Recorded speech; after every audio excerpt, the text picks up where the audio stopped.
एक जमाना था जब पड़ोसी भी परिवार का हिस्सा हुआ करते थे, लेकिन आज तो एक ही परिवार में कई पड़ोसी हो गए हैं। राधे राधे शर्मा जी की कहानी चैनल पर आप सबका हार्दिक हार्दिक स्वागत, अभिनंदन। पुराने जमाने में एक शहर में दो ब्राह्मण पुत्र रहते थे। एक गरीब था, दूसरा अमीर। दोनों पड़ोसी थे।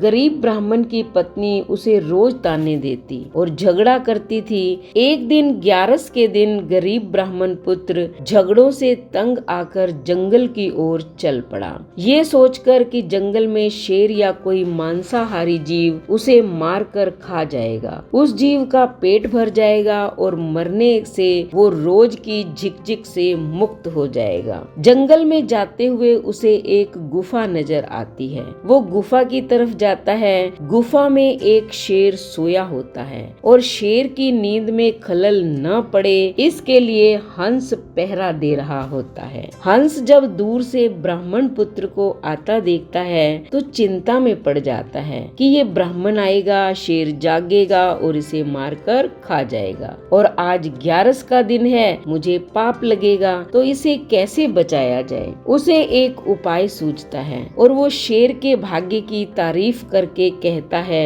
ओ जंगल के राजा, उठो जागो, आज आपके भाग्य खुल गए हैं। 11 के दिन खुद विप्रदेव आपके घर पधारे हैं। जल्दी उठें, इन्हें दक्षिणा देकर रवाना करें, आपको मोक्ष मिलेगा। ये दिन आपकी जिंदगी में शायद ही दोबारा आए। आपको पशु योनि से मुक्ति मिल जाएगी। शेर दहाड़ कर उठता है। हंस की बात उसे सही लगती है और पहले शिकार में मारे हुए मनुष्यों के गहने वो ब्राह्मण के पैरों में रख शीश झुकाता है, जीभ से उनके पैर चाटता है। हंस ब्राह्मण को इशारा करता है कि हे ब्राह्मण देव, ये सब गहने उठाओ और जितना जल्दी हो सके वापस अपने घर चले जाओ, क्योंकि ये शेर है, कब मन बदल जाए पता नहीं। ब्राह्मण बात समझता है और घर लौट जाता है। पड़ोसी अमीर ब्राह्मण की पत्नी को जब ये सब पता चलता है तो वो भी अपने पति को जबरदस्ती अगली 11 एकादशी को कहते हैं, तो 11 के दिन ही जंगल में उसी शेर की गुफा की ओर भेजती है। अब शेर का पहरेदार बदल जाता है, नया पहरेदार होता है और वो है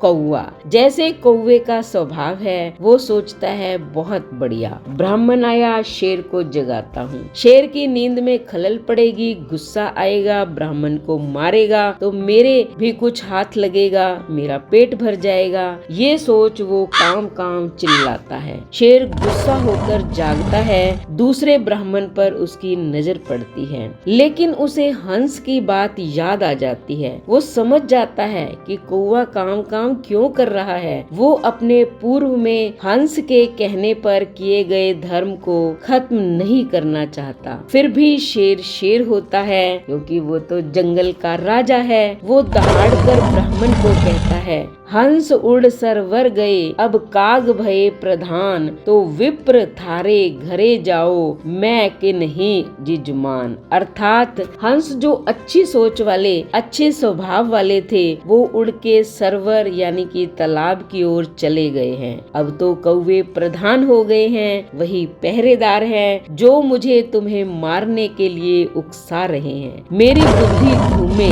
उससे पहले ही हे ब्राह्मण यहाँ से चले जाओ। शेर किसी का यजमान नहीं हुआ है, वो तो हंस था जिसने मुझ शेर से भी पुण्य करवा दिया। दूसरा ब्राह्मण सारी बात समझ जाता है और डर के मारे तुरंत प्राण बचाकर अपने घर की ओर भाग जाता है। कहने का मतलब है हंस और कौवा कोई नहीं, ये हमारे ही चरित्र हैं। कोई किसी का दुख देखकर दुखी हो जाता है, उसका भला सोचता है, तो वो है हंस। और जो किसी को दुखी देखना चाहता है, किसी का सुख जिसे सहन नहीं होता, वो है कौवा। जो आपस में मिलजुल कर भाईचारे से रहना चाहते हैं, वे हंस स्वभाव के हैं। जो झगड़े करके दूसरे को मारने लूटने का स्वभाव रखते हैं, वो कौवे के स्वभाव के हैं। इसलिए बेटा अपने आसपास छुपे बैठे कौवों को पहचानो,